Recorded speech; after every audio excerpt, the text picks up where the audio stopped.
Welcome to Three the Hardaway, aka the Three-Man Jail and Weave, aka the best big three since LeBron, D Wade, and Bonds, live on YouTube on a Sunday afternoon. If you are here to listen to the live stream, watching the live stream, leave us a like, subscribe to the channel, and of course, comment to join the discussion. Fellas, trade deadline is this Thursday, man. So we're gonna get into some of the potential trades, people who might move, people who might stay. We don't know. We already had one trade. We'll get into that in a little bit. But before we get into that, if you don't know who I am the walking bucket providing instant offense. It's your boy Savage up here. He's still here.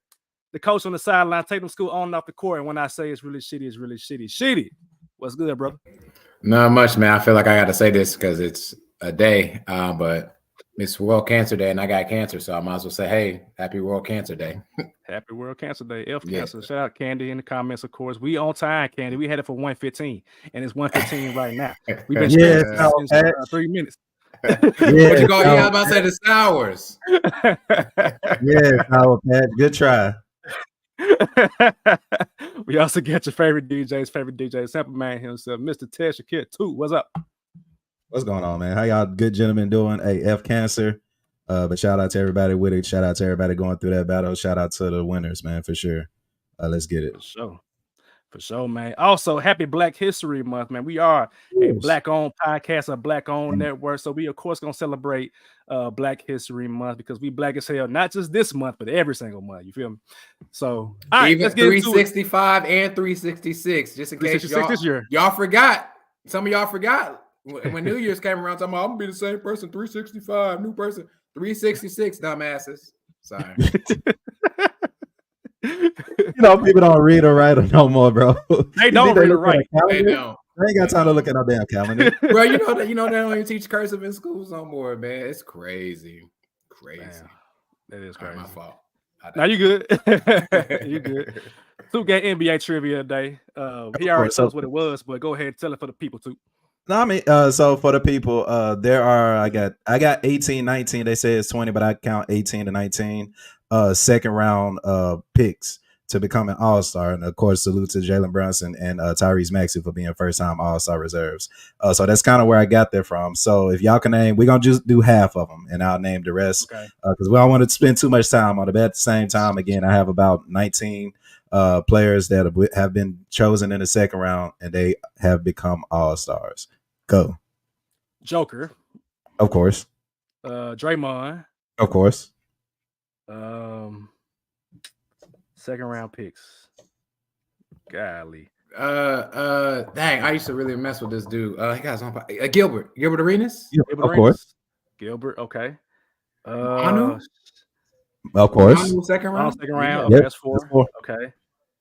So I'm trying to think. Middleton. Chris Middleton. 5. 5. Okay. Mm-hmm. I'm trying to go back. I'm going through teams now. Mark. Yeah, I'm missing the early 2000s. Mark. Yeah, we're missing a lot of early 2000s. Okay. Early 2000s. Damn. Who? Give I don't want to say a team because I feel like second round picks. Ben Wallace. Ben Wallace. Okay. Not Rip, not Chauncey, not Rasheed. Oh, give me 3 more. Boozer. Yep. Carlos Boozer, second round pick. Damn. Okay, he was cold that dude. Damn. Yeah, Carlos Boozer was the second round pick. He was just undersized. Boozer. He was Millsap. Millsap. Yep. Give me one more. That was a good one. That's a good one. Yeah. Dang. He played with Millsap. Karolinko? Not Karolinko. Well, I don't know. Mehmet Okur. Mehmet Okur. Yeah. Yes. That wasn't the player I was talking about. Okay. The player I was talking about was Kyle Korver. Kyle Korver, Killer Kyle Korver. Killer Kyle. That one year he became all-star. So I go down, of course, those 10. Good job, gentlemen. Goran Dragic was definitely an all-star that one year. He was all NBA, by the way. Damn. All NBA. You said IT. You said Marcus Gasol. You said Paul Millsap. Mo Williams, Cavaliers. Oh, okay. 47. Let me see. It said Kyle Korver. It said Carlos Boozer, Gilbert Arenas, Mehmet Okur, Michael Redd. Y'all didn't say the left-handed. Come on, Sam. From O State too. Both y'all messed that one up. But it's all good.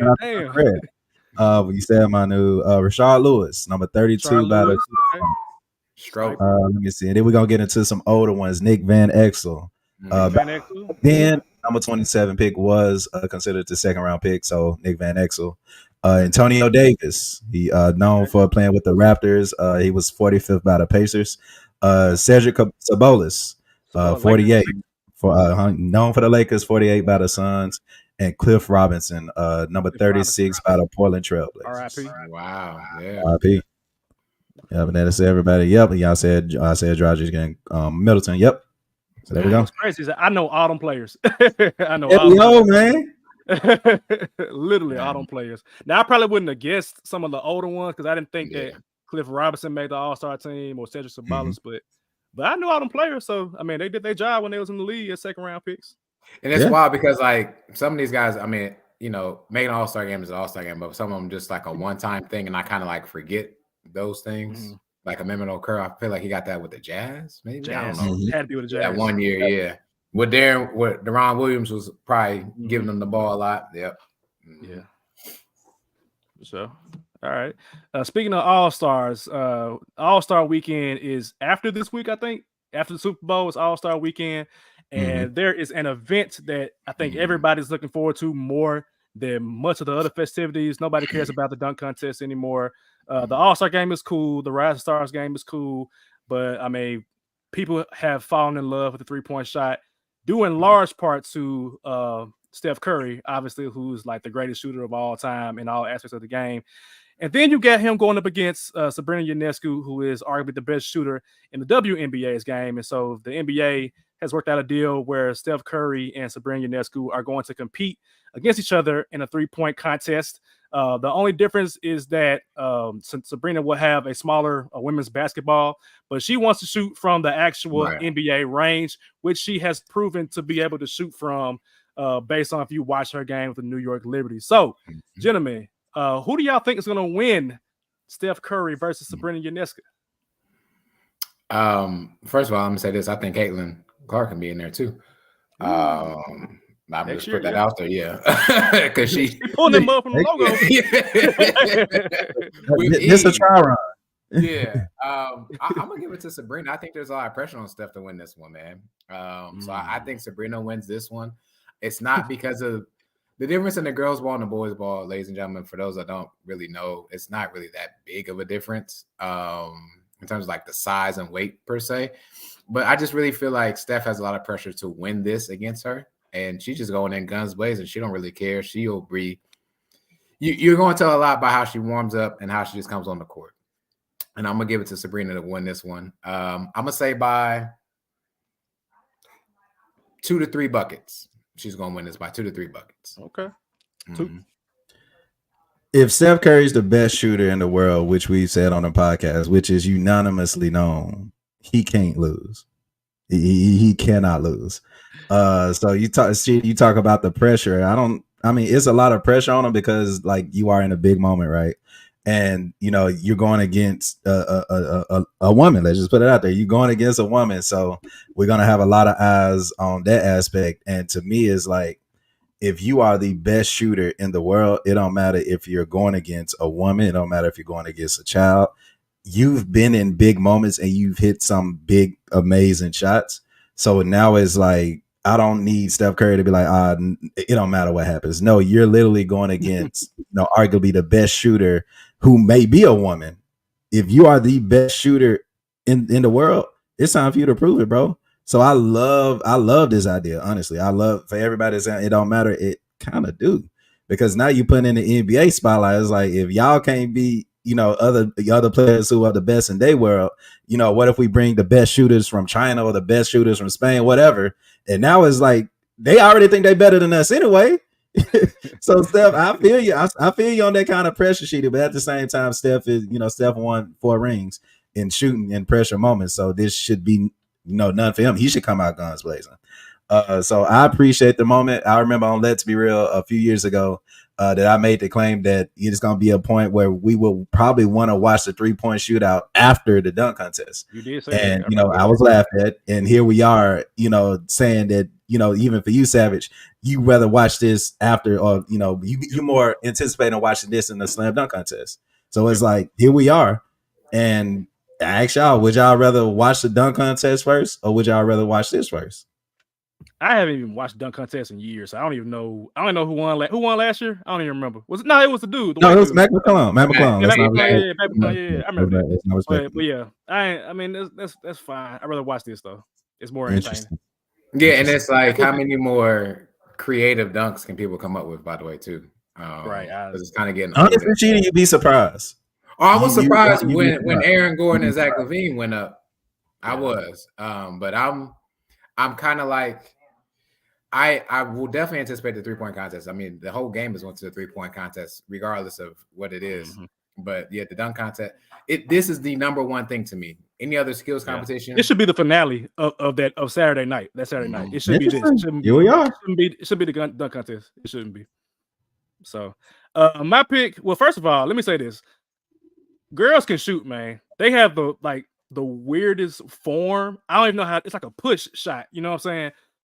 Sabrina, she gets up on hers, but most girls they'll do like a little push shot. But that jump go in, bro. That jump will go in on a live drive and it'll go in. I kind of got to roll with Sheedy. I think Sabrina gonna win, man. I think Sabrina, because she's going into this loose and she's gonna be like, I mean, I ain't got nothing to lose. That's gonna be enough for her to win. I think it's gonna be tight. I think it's gonna be close. But I think Sabrina's gonna pull this out, man. I think Steph gonna probably get in his own head and miss a couple of shots. And Sabrina gonna pull this one out. Wow, the best shooter in the world getting in his own head.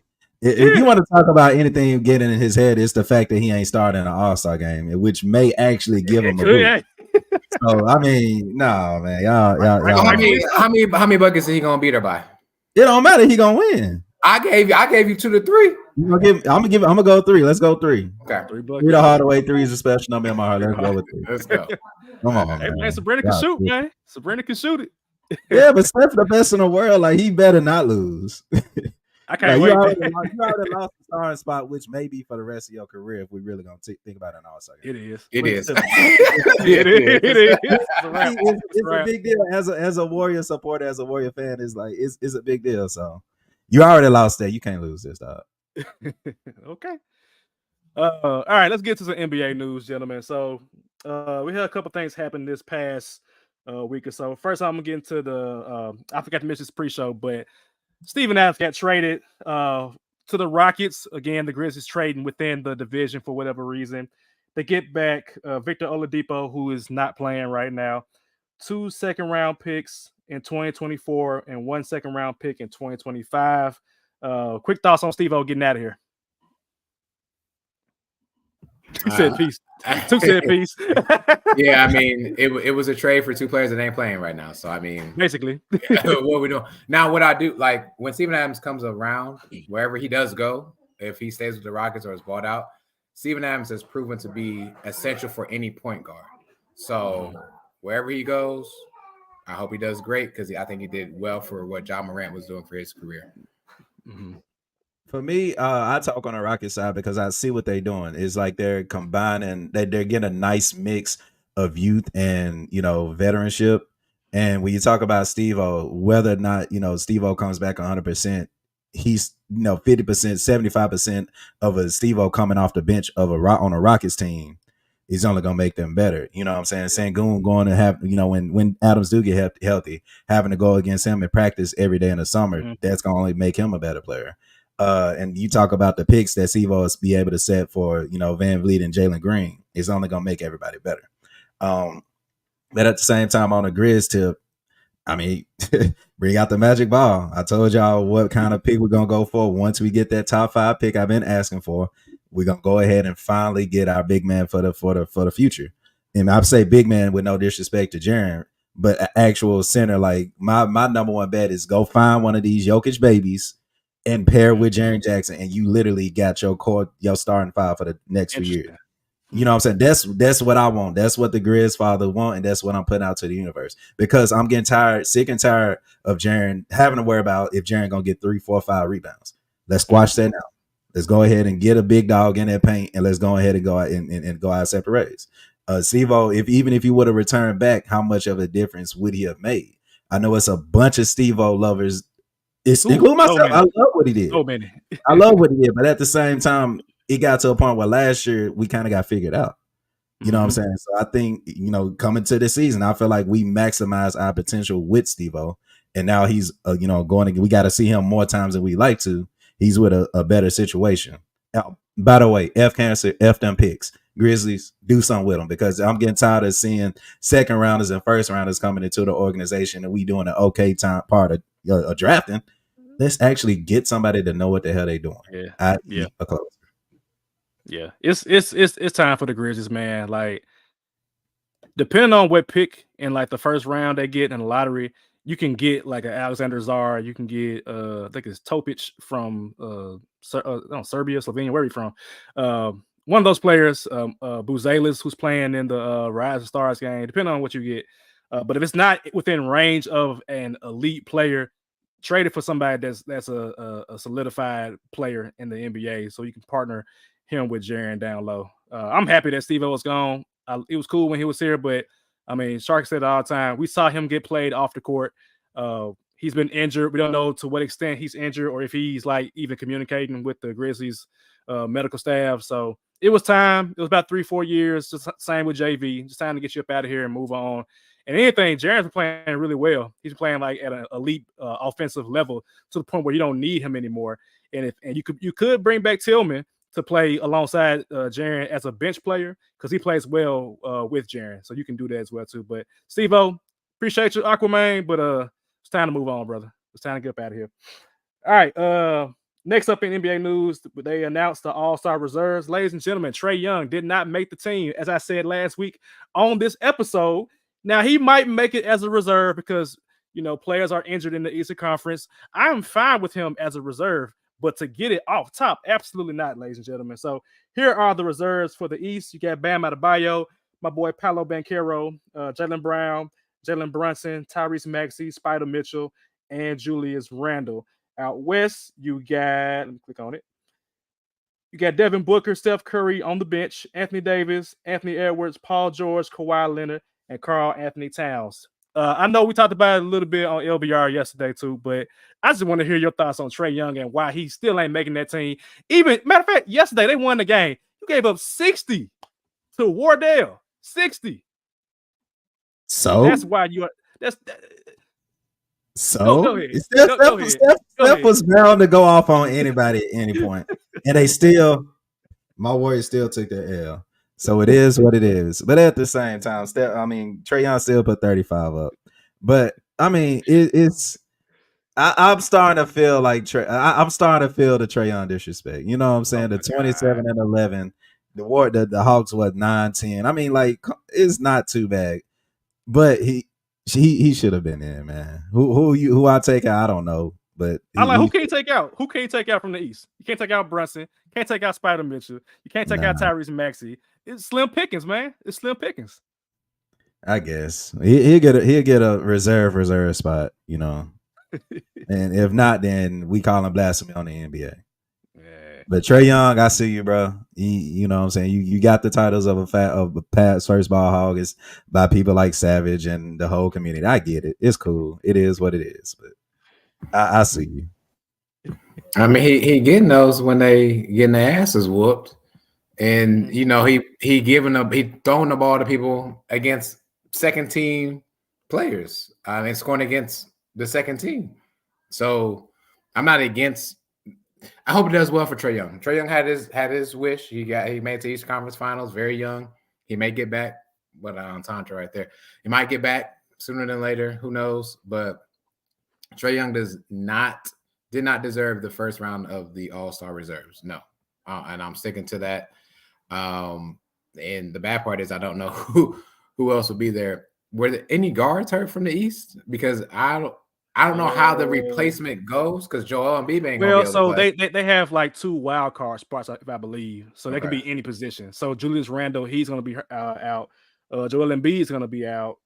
I think that's everybody. Nobody else is hurt. I mean, I don't know if Halliburton he might play because he ain't fully came back just yet, but that's a possibility. But it's at least 2 spots open now East, and I'm pretty sure Trae Young gonna get one of them. I'm pretty sure about that because you can't deny his points. I will agree with that. So give me Jared Allen for sure.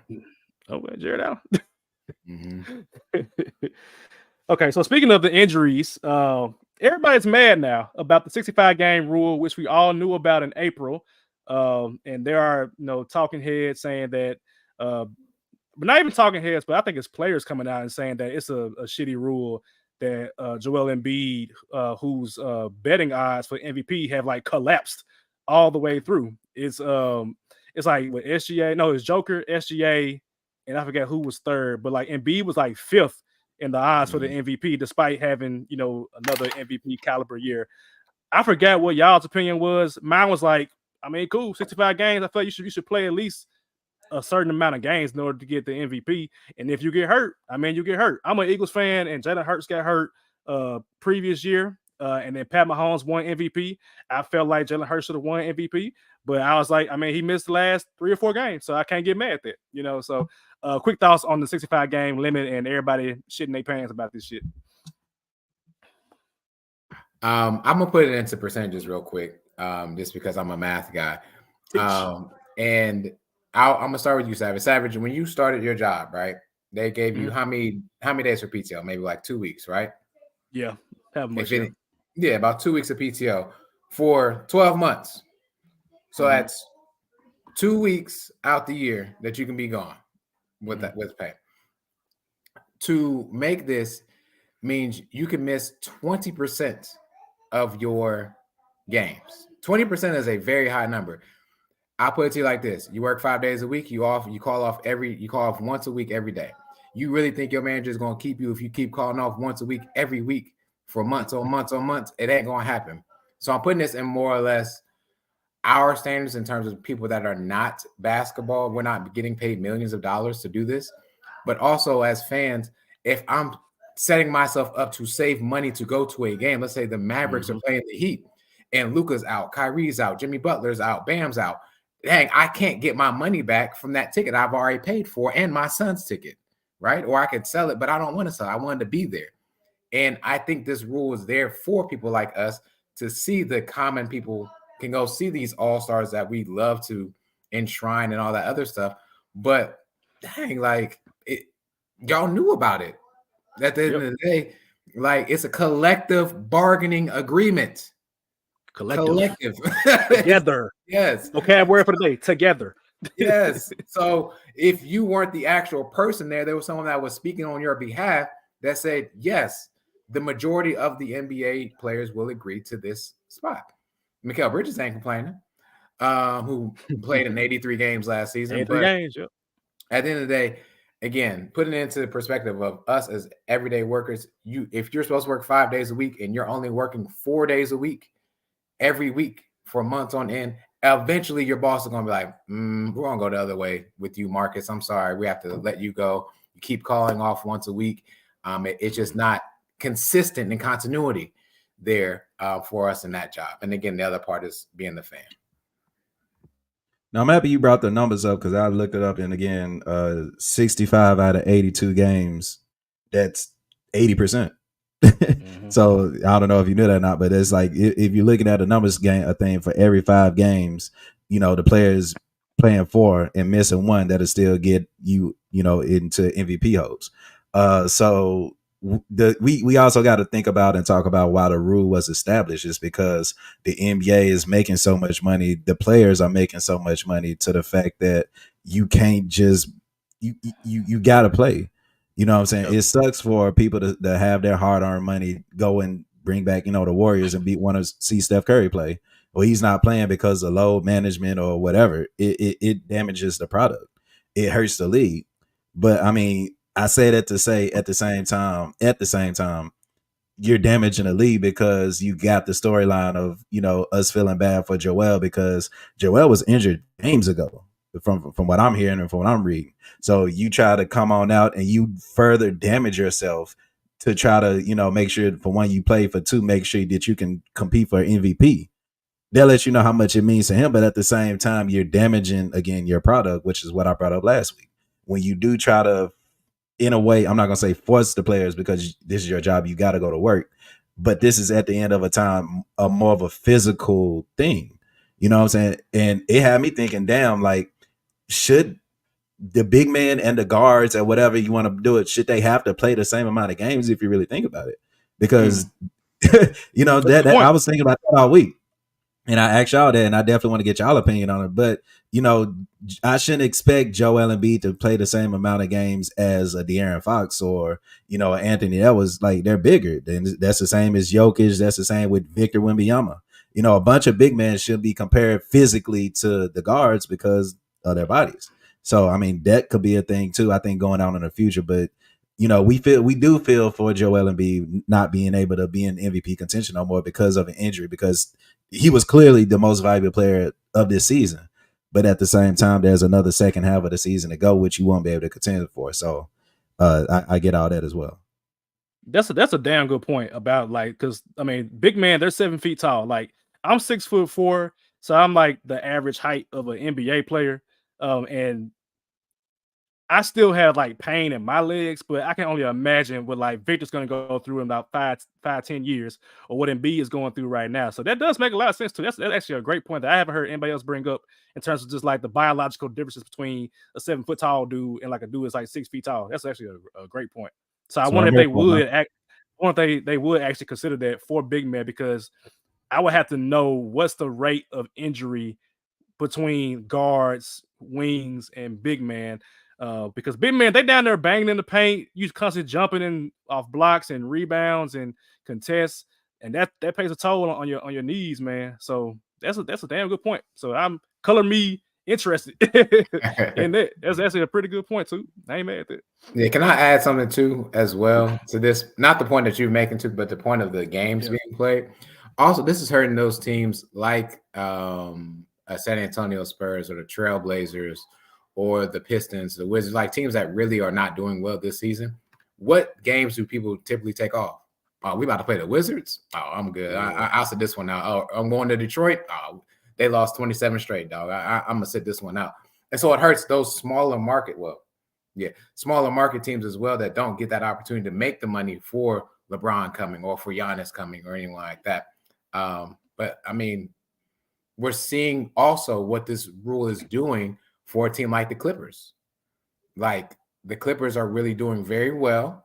Why playing, man? Kawhi's playing a lot more games, and he's establishing himself again as a top player. Definitely, I believe. Is he not an all-star reserve? He's a reserve on the West. Reserve, right? And PG could be close to that as well. And James Harden's playing well. But anyways, we see this rule working out well for some people, not for others. And I like the idea that Tuke brought up. Like, I think because we're also going to positionless basketball, I think it's going to come like if you are 6'7" and higher or something like that. Because to your point, Savage, like it takes a toll on your knees, and bigger men take longer to get that muscle back in order to get there. So I'm all in agreement to what you said too. For sure.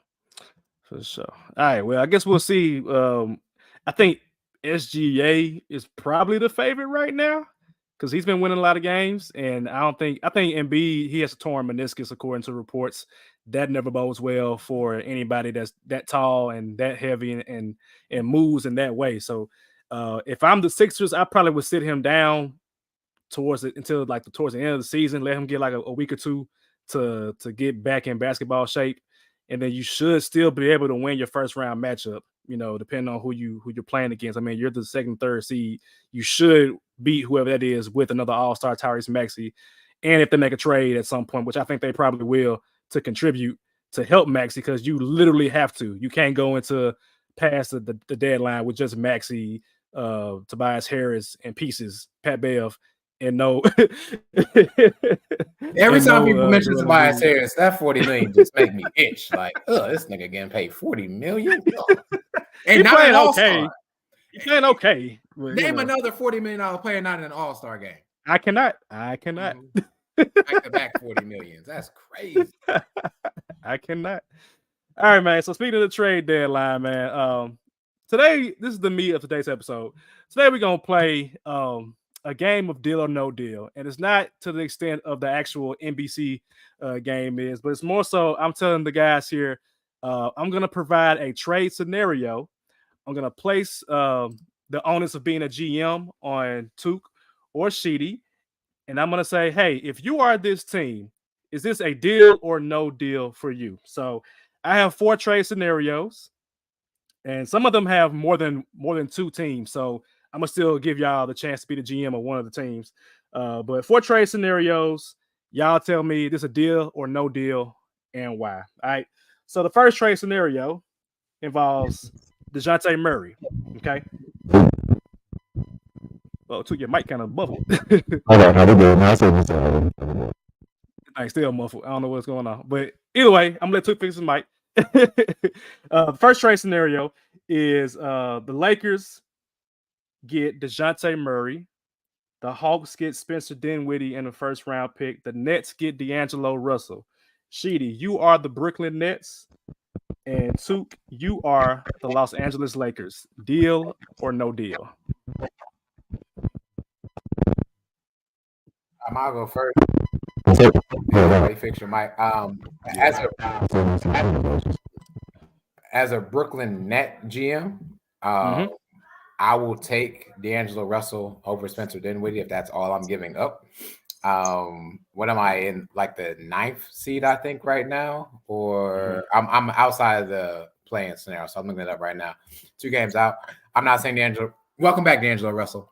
How about that? That's what I would say, and I would welcome that trade. Okay. I should be good. I'm gonna go Michaelis right now. You good now? Okay, cool. So who am I again? I'm sorry. You are the Lakers, DeJounte Murray. Oh, I'm taking that in a heartbeat. Bye. Bye, D'Angelo Russell. I appreciate you, but nah, I'm taking that in a heartbeat, bro. The move should have been done by now. If you want me to be frank with you. So in this scenario, I'm gonna be the Atlanta Hawks, right? They're getting Spencer Dinwiddie in the first round draft pick. Spencer Dinwiddie is a great combo guard because he can play point guard and he can score. I wouldn't use the word great either. Well, I'm sorry, not great. He's a serviceable point guard. I'm sorry. He's great, and I'm telling y'all, bet the unders. I'm telling you, he's great at making me money. If we're gonna say Spencer Dinwiddie, anything is great. Bet the unders, PRAs, all my gamblers, you know exactly what I'm talking about. I'm telling you. He's serviceable. I'll say that. I forget Took was betting the under like every game with Spencer Dinwiddie. I'm finna do it tonight. Do they play tonight?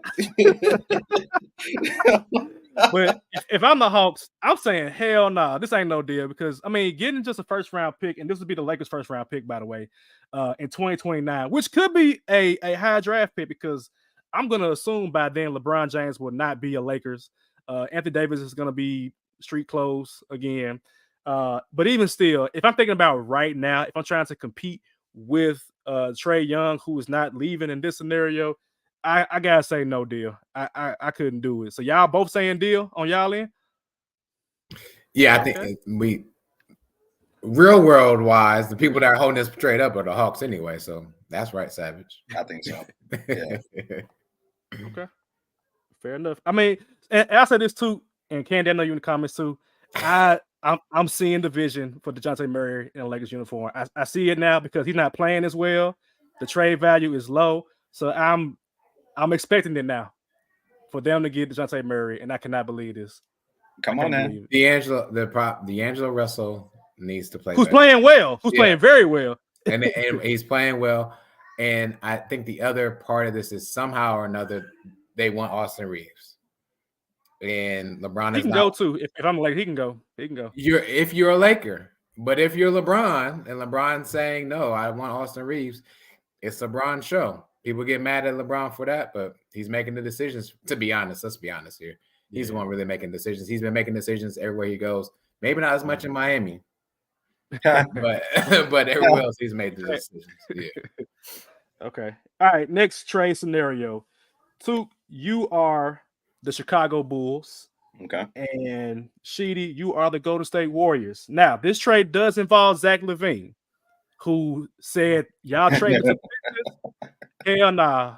Me and Rich Paul said we getting surgery and we out for the next 4 to 6 months. So I had this scenario in my mind before that happened, but we're going to play as if he's not hurt and this trade was probably going to happen. So the trade is the Warriors get Zach LaVine, the Bulls get CP3, Moses Moody, Corey Joseph, and 2 second-round picks. Deal or no deal? I'll let Took go first. He was the first GM mentioned. He the Bulls. Took you the Bulls. I'm the Bulls. Mm-hmm. And I don't get Clay or Draymond.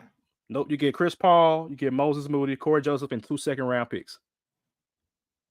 I'll do it because I'll look to flip Chris Paul ASAP. So yeah, I do it. I'll do it. I'll do it. Yeah, him and Kobe White in the backcourt actually would be. White They wouldn't win a lot. They wouldn't win a lot, but they'd be exciting to watch. So why not? And then it set me up for sure get a top 5 pick anyway. So yeah, I'll do it. Okay, Sheedy. No, I wouldn't. Warrior? No. Is Zach LaVine really worth? Was he 55? He's making millions of dollars. Yeah. And I know we talk about money is not really an issue, but honestly, Zach LaVine is not going to move the needle for the Warriors to be back into contention. Getting rid of Chris Paul, Moses Moody, and whoever else you said they're not. That's not moving the needle. If you're replacing Jordan Poole with Zach LaVine, that kind of do move the needle on account of they won. They won the championship 2 years ago, and now you getting better with the Zach LaVine, which is 20-25 points a game, and you still keeping everybody else. That's value in that, brother. Where the Chicago Bulls at right now? Even before his injury, where were they at? They still top 10. They ninth right now. What is that going to do in the West? Ninth in the East don't mean nothing in the West. No, you asked a question and we answered it. Yeah, it don't mean nothing in the West. So what I'm saying is no. If I'm the Warriors GM, I'm saying no. I think that trade actually helps the Warriors though, because to Tuke's point, like they literally had this version, like Jordan Poole. Zach LaVine's a better version of Jordan Poole. I mean, they both ain't playing defense. They both playing defense, but they at least provide some additional scoring because I feel like Steph by himself with the scoring, like you got Kuminga lately, but you're not getting none from Clay. You're not getting none from Chris Paul. You're not getting none from Draymond as far as like scoring. So I mean, you might as well add you another scorer, another light skinned nigga to the team. It'd be 3 of them on the perimeter. Bring back the light skinned brigade, man. Come on. But yeah, I mean, Zach LaVine's obviously hurt, so ain't no deal that we know of is happening right now. But yeah, he's taking surgery. All right, next trade scenario is we got the Mavericks. I'm gonna let Sheedy be the Mavericks and the Blazers for 2. The Mavericks get Jeremy Grant. The Blazers get Tim Hardaway Jr., Rashawn Holmes, Josh Green, and the 2027 first round pick. Deal or no deal? Deal. The Mavericks are missing a scoring. Crazy they got rid of KP, right? But they're missing somewhat of a scoring big man that's not afraid to tussle a little bit more. You get Tim Hardaway Jr. has been on the trade that block every year, and so let it go. I think that would be a good trade for them. And even when Luka kind of sits out, you got Kyrie anyway to help boost up. So I would do it. Yeah, who are the Blazers getting? Tim Hardaway Jr., Rashawn Holmes, Josh Green, and 2027 first round pick. Young Blazer squad getting another first round pick, getting some role players around them. 6 man of the year candidate. I mean, they still wouldn't go anywhere, but why not? Uh-huh. You know what I'm saying? I mean, the Blazers, they want to start fresh anyway. I think they like to get as much cap room as they possibly can, right? Especially with what they paying that top 5 big man that they have. So it's like you gotta try to save some money. And I think they've been trying to trade Jeremy Grant, who's I love watching him play. They've been trying to trade him damn near since they got him. It sounded like, or it felt like. So you do move him to somewhere I think he would be happy to call home. So I go with it. If I'm there, I'm sitting out Anthony Simon somewhere too, because I mean I feel like he's out of the pace of the timeline right now. Like he's already been paid his big salary, and they're not competing for the next 3 to 4 years, as far as I know. Because Scoot Henderson, he's okay, but we gotta see him in second or third year with the point guard thing. Shout out to. But right now he's not really showing that he can be a reliable scorer or shooter. So I'm looking to just not necessarily blow it up, but I'm getting as many assets as I can to build around Scoot. So if that involves trading Jeremy Grant, which I think it does, if that involves getting rid of Anthony Simons to a contender, I think they probably should, make that move if I'm the Blazers. So I would do this deal both ways if I'm the Mavericks and the Blazers. I like it. All right, last deal. This is the last one. Sheedy, you're gonna be the Orlando Magic, Took Memphis Grizzlies. Hey, this is a straight up deal, straight up, because the money matches. But Luke Kennard for Wendell Carter. Done. Wait, who am I? Who am I? The Magic. You are the Magic. You are the Magic.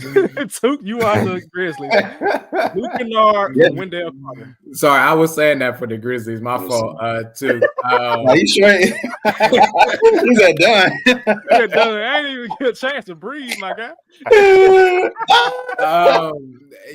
Yeah, I get the Magic play different types of style basketball.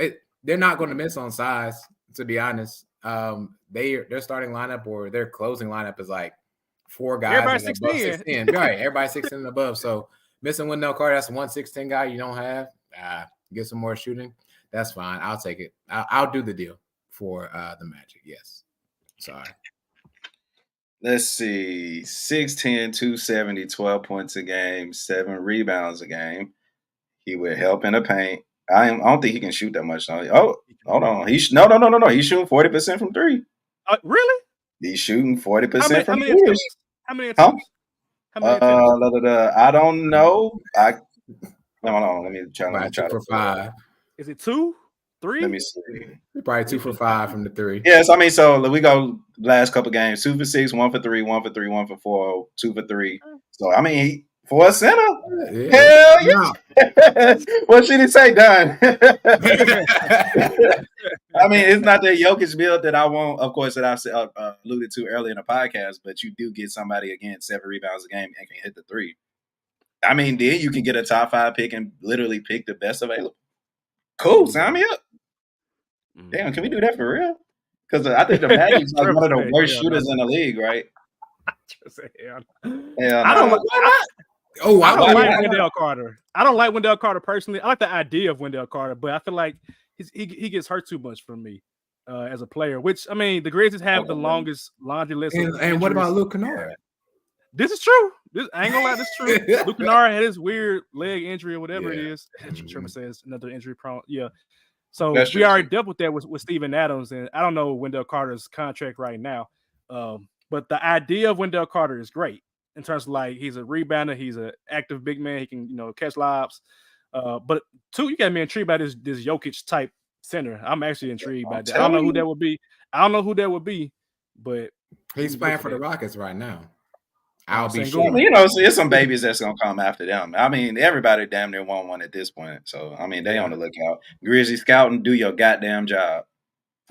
But y'all both doing the deal, so okay. Yeah, do y'all think that Luke Kennard getting traded? Because there's been a lot of smoke around it. A lot of smoke.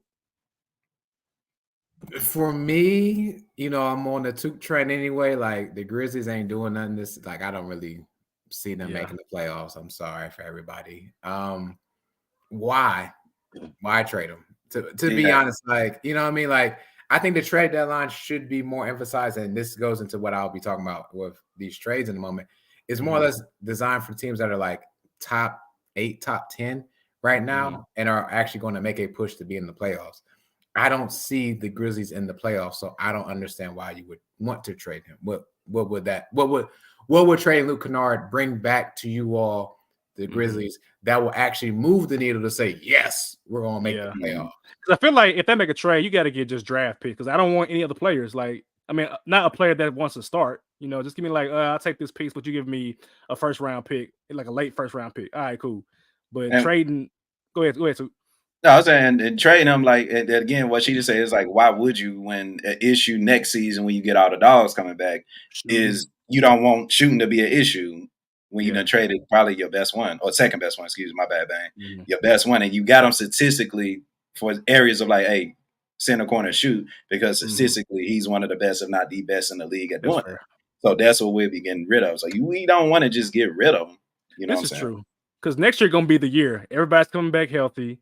You got all your ducks in a row. You need all hands on deck. And if by next trade deadline, some don't feel right, then you make that move. So that makes sense. That makes sense. Okay. All right. So let's get into the rapid fire round of trade destination places. Hey. So I gave the guys about 6 players who have been in trade rumors, and I want y'all to just name me a place or a team that should trade for them, and briefly why. So first up, Kyle Kuzma. You got one? Kyle Kuzma go? Yeah, I got it. I'm going to say Milwaukee Bucks. Why? Because Chris Middleton is on a decline, and Kyle Kuzma can be that next kind of Chris Middleton-ish type of player, not defensively but offensively, give you a different spark when Lillard and Antetokounmpo aren't really balling. Even though I don't believe that Kyle Kuzma should be traded because he has one of the worst plus minuses in the fucking NBA, but if he goes to Milwaukee, those things kind of get absorbed because they'll be winning. They won't be losing. So I said Milwaukee. Ooh, that's a good one, Sheedy. And Kyle Kuzma getting a bag, so that's kind of tough. But if I had to pick one, I like him in Dallas. I like him in Dallas for the same reason we said Jeremy Grant, and I think the plus minus comes in when he's, don't nobody want to play for the Wizards. Like, yeah, the splash pool party got one of the plus the worst. Like, so that might be 2 and 2 together. It might be the worst. It might be the worst in the league. Exactly. No, those two at one point were like the worst. The number one, like the last player, 1, 2, they were the worst at a certain point in this day. But I'm not gonna disrespect what Kuzma could bring to a franchise, a winning franchise, and which is Kuzma got that dog. I'm not gonna lie, but in Washington, his career is just fading away. So I like him with the Mavericks. I like him back in LA with the Lakers. I think that he can provide another about 17, 18, 19 points. People don't remember that Kuzma used to get 10 boards a game when he played with the Lakers. And I think they could use that additional scoring and that additional rebounding. And I think he's a gettable player for them. And I think he wants to be in LA. I think he wouldn't mind being back in LA, with his blonde hair again. So give me the Lakers for Kyle Kuzma. All right, next up, Tyus Jones. I got an easy one for that one. Out here with me in Phoenix. Need emphasis on need a backup point guard who could be a starting point guard. Who you can put in and probably, I'd love to see Tyus, Bill, Booker, and KD, and I guess Nurk in a lineup. I would love it. So it's all right with me in Phoenix. There's already been chatter about Tyus being in Minnesota, which is one of my choices. Back home? Yeah, but I'm not going to take that one. I'm going to go somewhere else. I'm going to say Cleveland, the Cavaliers. The reason why I say that is because at some point, either one of those two guards is going to get hurt again, but they don't have a real true backup point guard. Ricky Rubio is gone. And so they kind of stagger their lineups to make sure Donovan or now Garland is going to be in those lineups. And Garland, just now getting back, not too well right now. Tyus just got to throw it down to Jared Allen or Evan Mobley and let them cook. I actually had Phoenix as well, too. I think that's a match made in heaven. I think that Tyus can be like a Derek Fisher type of point guard where he can make big shots when he needs to, but he would rather facilitate, play solid defense. I don't know how the money looks, but I don't believe in the salary cap anyway. They'll figure that out. They might have to let a lot of players go and then fill it in with veteran minimum players or buyout players. But I think that's probably the most ideal spot because Lord knows they need a point guard in Phoenix. All right, next up, Bruce Brown. Bruce Brown just got traded to the Raptors. I don't think he wants to be there long term. He just came from winning the championship last year with the Nuggets, signed with the Pacers. They got him up out of there immediately, and now he's with Toronto. So where y'all think Bruce Brown should go? Like I said, I'm not talking money and other stuff, man. To me, I just come back to Denver. To be honest, I couldn't really find a suitable spot for him right now. So I said the Nuggets. Like I said, just won a championship with them. He knows the coach. You've been thrown around the league twice already. You got your money. You get your money. That's crazy, man. You went from being a top dog on the championship team, then you get tossed around the next year. That's crazy. Yeah. So I'm gonna say Denver because he don't want to be in Toronto. Has he even played? I don't know. I don't even care. Yeah. To that being said, how would you feel about him coming to your Heat? If you want to be honest, no, I don't. My reasoning behind that is we need height. Thomas Bryant ain't working. You know what I'm saying? There's a player that I would like to have. He's from Orlando that I've been tossing around. Wendell Carter? Oh, heavens no. Give me Jonathan Isaac. Jonathan Isaac. Okay. I'll take him at the power forward. But anyways, you can continue with him being with the Heat. Okay. Bruce Brown for me. I like him. I like him with the Heat. He a dog. He fit the Heat culture. Is a championship winner, and I think at the end of the day, I think the Heat are trying to beat the Nuggets. They ain't trying to make it out the Eastern Conference. They're trying to beat the Nuggets. So why not swing with a person who had a lot to do with you energetically winning the championship last year? Okay. I like Philly for Bruce Brown. I like Philly too. I think he's that kind of player just for Philadelphia, just like gritty, tough nose. And I'm thinking about like Maxey, Bruce Brown, Melt. They all like the same type of cut from the same cloth. Just short and know how to play hard. Yeah, don't forget about Pat Bev. I think they got a lot of that. You can't have too many dogs in the pound. Yep, because I like it. I like that. You know what I'm saying? It's too many alphas, too many egos. I think Pat Bev, what he brings to that team, you really wouldn't need a Bruce Brown. Even though I like it positional wise, like I said, mentally, it's too many dogs in the pound. Yeah, I feel you. Okay. Next up, Malcolm Brogdon from the Blazers, who was with Boston last year, 6th Man of the Year candidate. They let him go. They didn't want him. He had like a weird injury situation. Now he's with Portland. And I mean, not that he came out and said that he wanted to stay in Portland because they brought him in. They loved him, all that. But I mean, he's a good player that any competing team would want. So Malcolm Brogdon, where I think he would go. Quickly, I actually put OKC here. I love it. You know, you have a veteran player there for them. He doesn't have a championship experience, but he has a playoff experience. And you look over that roster of OKC, what are they missing? Playoff experience. They don't have anyone for real. So give me Malcolm Brogdon to OKC. I really like the OKC pick. Like I really like it for everything you just said. I like Brooklyn as well. I think if you're gonna be the Brooklyn Nets, with everything I've already said about Spencer, I don't think he can be your starting point guard for the future. Now, can Brogdon be that? Not sure, because he's known for coming off the bench, of course, winning 6th Man of the Year. But I would love to see that pairing with the Nets than what they got going on right now. Okay. I said back to Milwaukee. I think backing up Dame and providing somebody that can run the second unit or even play alongside Dame as well too will be a good option for them. He's familiar with Milwaukee, knows the system, knows Giannis. I think that would probably be a good fit for him. I doubt that they do that, but thinking like the fit, I think Malcolm Brogdon with Milwaukee would be a good fit. Your boy Andrew Wiggins, who has not played well at all this year, but Andrew Wiggins. I thought long and hard about this one, right? Because I know the kind of player that he can be. I would love to see him out here in Memphis or out there in Memphis. That's mine too. Like that's really mine too. You know what, bro? Take the rest of the year off, get your mental right, come back with them dogs, and then lead. Like, come on, man. I know that I've literally seen you be the second best player on the championship team. Are you the same player of the caliber now? But no, but that's like, of course, it's mental. Like, he's dealing with a lot mentally, and of course, we want to salute that and give him his space and time. But at the same time, why be with the Warriors when you got to have that pressure to contend? We can just come out here in Memphis again, relax, get some good food, get some good loving, your family will love it, whatever. Like, I love it. And when you come back with them dogs, we ain't got to worry about them sorry ass wings because you a dog yourself. So I got to go with Grizzlies. I think the way I saw it, I thought about it long term. He has 2 years remaining on this deal, and he has a player option in that 3rd year, which he can choose to opt into or not. But I think that this Andrew Wiggins fits with the timeline for the Grizzlies. They want to compete within the next 1 to 2 years.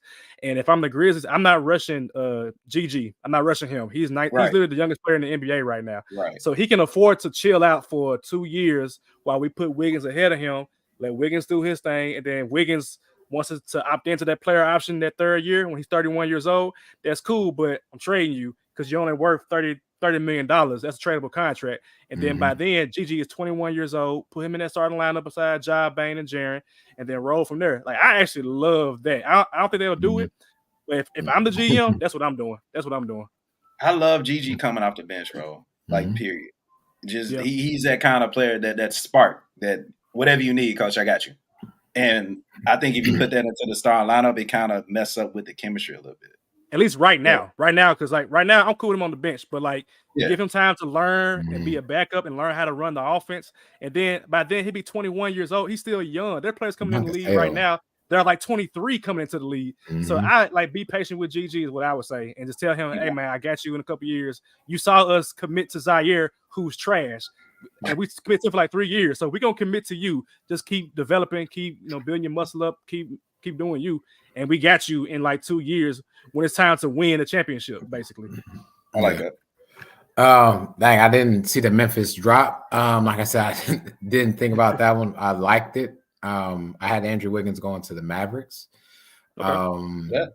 They just need, like I said, someone more or less a forward that can score or big, but of the people given to us, Andrew Wiggins was the one. I could have seen Kyle Kuzma as well, but Wiggins to me needs a point guard that can maybe inspire him a little bit more.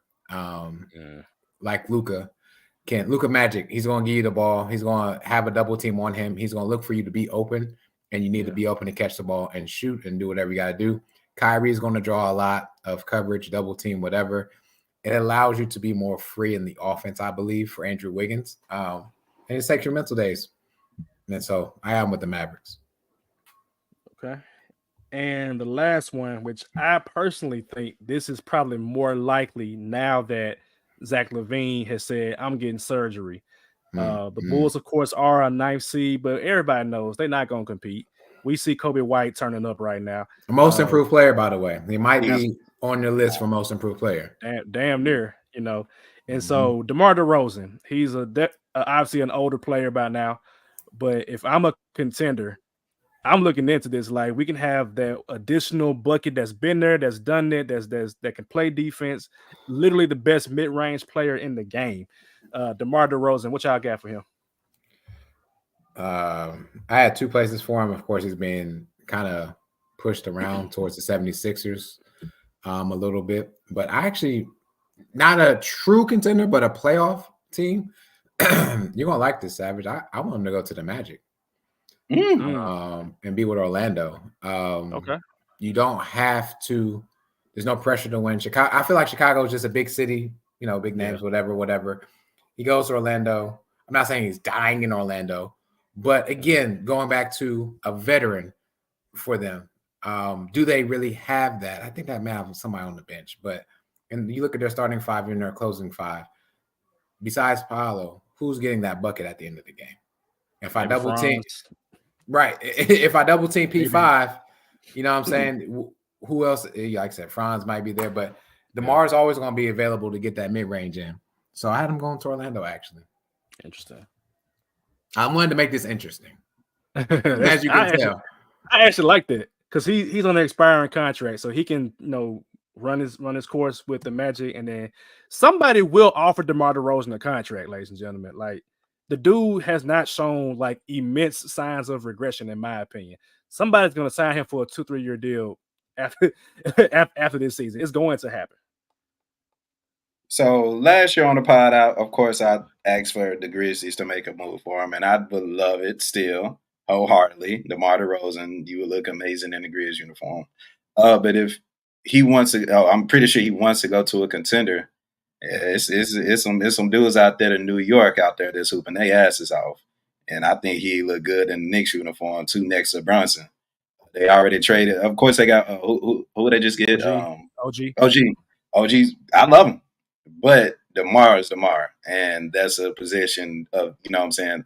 I don't think he played with Tibbs. Did he play with Tibbs? No, he didn't play with Tibbs. But I mean, I think they would him and Coach Pop right under the same tree, essentially. So I think they can get along right. And not much of a set. Like, he's averaging 22 a game. So, again, that's 22 a game that you can get consistently, that you wanted to get from R.J. Barrett. You kind of bring that back, in a better form with DeMar DeRozan. So I go with the Knicks. But the Grizzlies, and then the Knicks. I'm gonna say the Lakers. Because I think his contract is so cheap, it's just $28 million. They can find a way to make that money work while keeping LeBron and AD, and then they can figure out the rest, how they're gonna, put people around them. The Bulls need a point guard or a facilitator like a D'Angelo Russell if they want to do that. I couldn't really find a team that made a lot of sense because I feel like these other teams already have wing players. Like you mentioned New York too. I feel like they probably okay, at least until Randall get back. But then again, you can never have too many good players on your team going to the playoffs. But I think the Lakers make the most sense because the Lakers literally have to do something. I mean, they just won against Boston and New York the other day on the road, which is good. But they, as LeBron mentioned, are Dr. Jekyll and Mr. Hyde. They are never consistent. And DeMar DeRozan literally is a model of consistency with what he's going to bring to the game. So I'm gonna say the Lakers for DeMar DeRozan. That's what I say. All right, that's my list, y'all. The trade deadline is this Thursday, and we are also going to record Thursday night after the trade deadline. We're gonna go through all of these significant trades. So I don't care if it's a second round pick for freaking a 15th player on the roster. If there's a significant trade that's happening, we are going to talk about it on Thursday. I'm actually surprised that we didn't have a trade mid-show because normally we record around this time of the year. We normally have some shit that happen. Now watch we get off air and something gonna happen as soon as we get off air, like last year. So, but we'll be back on Thursday at 7:00 Central, and we'll be discussing all of the trades from that day. And then we're not gonna have a show next Sunday because obviously everybody gonna be watching Super Bowl. I don't know if I will because I don't care about the Chiefs or the 49ers. I might just watch Usher and then go about my day. But anything else, gentlemen? Any other comments? Actually, I do got something, bro. We celebrating in the spirit of celebrating Black History Month. I mean, I guess we got to give props and respect to a Black man for being able to coach the NBA All-Star game in a couple weeks. You know what I'm saying? He finally got one of his first dubs yesterday, or damn near the day before. But Glenn Rivers will be coaching the NBA All-Star game, even though he's how the hell he's even coaching the All-Star game, bro? That's what the ability to just slide in, bro. He just slid right on in, making millions. Got the second best team in the East. That's wild to me. Hey, if I send you a picture of Doc Rivers, just know that man, I keep a job, bro. That man keep a job. He keep a salary. That man just know how to keep a job. Get right into the perfect situation, quote unquote, and then get to just coast to a playoff loss despite being up 3-1. That's just what we do. He in that secret society, man. I'm telling you. He got to be something. That ain't a black man get this much nepotism. Hey, man, we can appreciate it, I guess. I hope we can win it. Right. until he come in contact with them dogs. Right. Now when you see that kennel coming, it's over with. Why Dave in the comments crying ass Eagles fan? Oh yeah, get him. Get him. Hey man, look. Get him. Baker ass already whooped my team, David, man. They can't be easy on me, man. Be easy. I'm recovering. I'm actually good now. This ain't a football podcast. I'm actually good now. We got a new offensive coordinator, new defensive coordinator. We good now, man. We good. Anyway, we'll be back Thursday, y'all. 7:00. Stay safe. Be blessed. Peace. Peace out.